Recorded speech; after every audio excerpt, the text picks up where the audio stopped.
Contract life सिर्फ प्रतिलिपि FM पर। आज इतने दिन बाद मेरी याद कैसे आई तुम्हें?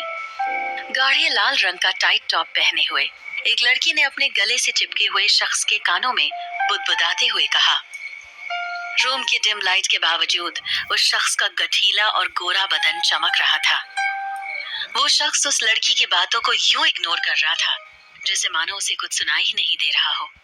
वो लगातार उस लड़की के गले और होठों को अपनी आंखें बंद किए हुए चूमे जा रहा था। आराम से, मैं यही हूँ, अभी तो पूरी रात पड़ी है। लड़की ने उस शख्स की ओर देखकर मुस्कुराते हुए कहा। लड़की के इतने कहने के बावजूद वो शख्स इस कदर जल्दी में था मानो आज ही उसकी जिंदगी की आखिरी रात हो। उस शख्स ने अपने फोन की तरफ एक नजर डाली और फिर से अपने काम पर लग गया। लेकिन कुछ ही पल में वो उठ खड़ा हुआ और फिर फोन अपने हाथ में लेकर कमरे से बाहर जाने लगा। आरव, क्या हुआ? कहाँ जा रहे हो? उस लड़की ने खुद को सफेद चादर के बीच समेटते हुए कहा। कहीं नहीं, आज की मीटिंग डन, गुड नाइट, फिर मिलेंगे। आरव ने उस लड़की की तरफ देखते हुए कहा और फिर एक सेकंड में कमरे से बाहर निकल गया। हाँ अंकल, बोलिए क्या हुआ? लड़की का कुछ इंतजाम हुआ? आरव ने गाड़ी स्टार्ट करते हुए कहा और होटल से अपनी हवेली के लिए निकल पड़ा। अभी तो नहीं, लेकिन मैं कोशिश कर रहा हूँ। फोन के दूसरी तरफ से अधेड़ उम्र के भरत अंकल की आवाज सुनाई पड़ी। कोशिश नहीं अंकल, रिजल्ट दीजिए, रिजल्ट। अब मेरे पास कोई और रास्ता नहीं है, सिर्फ यही एक तरीका बचा है सब कुछ बचाने का। आरव ने थोड़ा पैनिक होते हुए कहा। आरव को यूं परेशान देखकर भरत अंकल को आरव का वो मासूम चेहरा याद आ गया जो उन्होंने आज से तकरीबन 22 साल पहले उसकी माँ की मौत पर देखा था। भरत अंकल की आंखों के सामने से वो दृश्य आज भी नहीं हटता है। जब 8 साल का आरव अपनी माँ की लाश के सामने अपनी छोटी बहन अनन्या को गोद में लेकर खड़ा था। माँ की मौत ने आरव की जिंदगी बदल कर रख दी थी। हंसता खेलता आरव उस घटना के बाद पूरी तरह से बदल गया। माँ के जाने के बाद उसके पिता अजय सिंह मेवाड़ को इतना गहरा सदमा लगा कि वो आज तक उस सदमे से उबर नहीं पाए। अंकल, आप सुन रहे हैं ना मैं क्या कह रहा हूँ? आरव ने फोन पर लगभग चिल्लाते हुए कहा। हाँ हाँ, सुन रहा हूँ। आरव की आवाज ने भरत अंकल को ख्यालों की दुनिया से बाहर निकाल कर पटक दिया। दादाजी कैसे हैं? वो ठीक तो हैं? उन्होंने तुम्हें अचानक जयपुर क्यों बुलाया था? भरत अंकल ने तुरंत ही आरव से सवाल किया। दादाजी ने ये बताने के लिए बुलाया था कि अगर एक हफ्ते के भीतर मैंने शादी नहीं की तो फिर वो अपनी पूरी प्रॉपर्टी विकी के नाम कर देंगे। क्या? भरत अंकल ने चौंकते हुए कहा। हाँ, तो फाइनली अगर अपनी कंपनी और घर बचाना है तो एक हफ्ते के भीतर मुझे शादी करनी होगी। आरव ने थोड़े व्यंग्यात्मक लहजे में कहा। तुम अगर किसी एक लड़की के साथ सीरियस होते तो आज ये सब प्रॉब्लम ही ना होती। भरत अंकल ने थोड़े व्यंग्यात्मक लहजे में कहा। अंकल, मैं ऐसे किसी भी लड़की से शादी नहीं कर सकता। मुझे शादी करके अपनी प्रॉब्लम सॉल्व करनी है, प्रॉब्लम बढ़ानी नहीं है। भरत अंकल ने अपना सिर हिलाते हुए कहा। वो आरव की बात अच्छे से समझ गए थे। 30 साल के आरव के भीतर हर वो क्वालिटी थी जो कोई भी लड़की अपने होने वाले जीवन साथी में देखना चाहती है।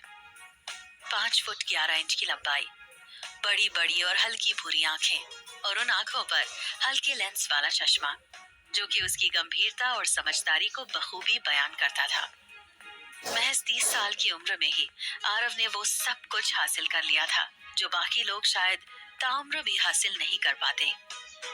वो किसी भी हालत में अपने पापा की बनाई हुई इस कंपनी को डूबने नहीं देना चाहता था, क्योंकि ये न सिर्फ उसके पापा का बल्कि उसका भी गुरूर था। लेकिन लड़कियों के मामले में आरव की किस्मत थोड़ी खराब रही है। आज तक उसे सिर्फ उसके पैसों से प्यार करने वाली लड़कियां ही मिली हैं। और इसलिए आरव अब लड़कियों को सिर्फ पैसे से नाचने वाली कठपुतली समझता है। ये बात भरत अंकल भी अच्छे से जानते थे। अगले दिन सुबह उठते ही वो यहाँ से मुंबई के लिए निकल गया। हवेली में जयपुर एयरपोर्ट के रास्ते के बीच अचानक से उसका फोन बज उठा। हेलो अंकल, क्या हुआ? आरव, वो बैंक की टीम ऑफिस में आई हुई है। वो लास्ट वार्निंग पेपर लेकर आए हैं। भरत अंकल ने घबराते हुए कहा, ये लोग बोल रहे हैं कि अगर एक हफ्ते के अंदर 1000 करोड़ नहीं रिटर्न किए तो उनको किसी तरह से समझाइए कि मैं एक हफ्ते में सारे पैसे चुका दूंगा। आरव ने लंबी सांस छोड़ते हुए जवाब दिया और फिर कॉल कट कर दिया। अरे अरे, अंधी है क्या? आरव ने अचानक से गाड़ी का इमरजेंसी ब्रेक लगाते हुए कहा। मुंबई एयरपोर्ट से निकलकर वो होटल रोज एंड क्राउन की तरफ जा रहा था, जहां पर उसकी इन्वेस्टर्स के साथ मीटिंग थी। वो तुरंत गाड़ी का विंडो नीचे करके बाहर रोड की तरफ उत्तेजित होकर देखने लगा। सामने एक लड़की एक बूढ़ी दादी का हाथ पकड़कर उन्हें रोड क्रॉस करवा रही थी। अरे पागल हो क्या? दिखाई नहीं पड़ता? आरव ने उस लड़की की तरफ देखकर चिल्लाते हुए कहा। तब जाकर उस लड़की ने पलटकर आरव की तरफ देखते हुए ट्रैफिक लाइट की तरफ इशारा किया। आरव ने ऊपर देखा तो लाइट रेड थी और उसके अगल बगल भी गाड़ियों की कतार लगी हुई थी। आरव चुपचाप सीट पर वापस बैठ गया और उस लड़की की तरफ ध्यान से देखने लगा। उस लड़की ने गाढ़े गुलाबी रंग के सूट के साथ सफेद रंग का दुपट्टा अपने कंधों पर रखा हुआ था। कानों में बड़े बड़े झुमके और माथे पर लाल रंग की गोल बिंदी और आंखों में हल्का काजल।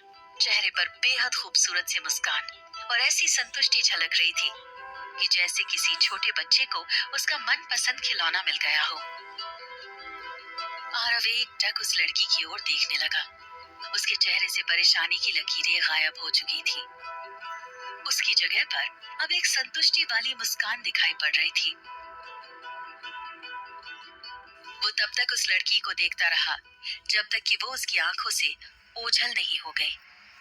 ओए आगे चलना, इधर जाम लगाएगा क्या? अचानक से किसी आदमी ने गाड़ी के विंडो पर नॉक करते हुए कहा। अब जाकर आरव वास्तविक दुनिया में वापस आया और उसने एक्सीलरेटर पर जोर देते हुए गाड़ी आगे बढ़ा दी। उस लड़की के बारे में सोचते सोचते Aarav hotel Rose and Crown पहुंच गया। आरव कार पार्क कर ही रहा था कि तभी उसके फोन पर एक बीप की आवाज हुई। आरव ने फोन चेक किया तो मैसेज देखते ही उसके चेहरे का रंग उतर गया। ये मैसेज तनेजा की तरफ से था। उसने मीटिंग कैंसिल कर दी थी। आरव ने तुरंत उसको कॉल किया, लेकिन उसने आरव का फोन नहीं उठाया। आरव ने गुस्से से चीखते हुए अपना हाथ गाड़ी के स्टीयरिंग पर दे मारा। अब उसकी आखिरी उम्मीद भी दम तोड़ चुकी थी। आरव ने निराश होकर वापस लौटने के लिए गाड़ी घुमाई ही थी कि अचानक से उसकी नजर एक छोटे से बार पर पड़ी और उसने बिना कुछ सोचे समझे गाड़ी बार के सामने लगा दी। उसने अपने सिर पर कैप लगा लिया ताकि वहां कोई उसे पहचान न सके। आरव इस तरह के बार में पहली बार आया था। वो चुपचाप एक खाली टेबल पर बैठ गया और टेंशन में उसने वेटर को ड्रिंक लाने का इशारा कर दिया। अभी उसने ड्रिंक का एक सिप लिया ही था कि तभी उसकी कुर्सी से ठोकर खाकर एक लड़की जमीन पर गिरने लगी। आरव ने झट से अपना दूसरा हाथ आगे बढ़ाकर उसे गिरने से बचा लिया। ओ, लगी तो नहीं? आरव ने उसे संभालते हुए सवाल किया। नहीं, उस लड़की ने आरव की ओर देखते हुए जवाब दिया और फिर वो अपने पैर से बाहर निकली हील वाली सैंडल को फिर से पहनने की कोशिश में लग गई। आरव दंग होकर उस लड़की की ओर देखने लगा। ये तो वही ट्रैफिक लाइट वाली लड़की थी, लेकिन अब उसकी आंखों का हल्का काजल चटक रंग में तब्दील हो चुका था।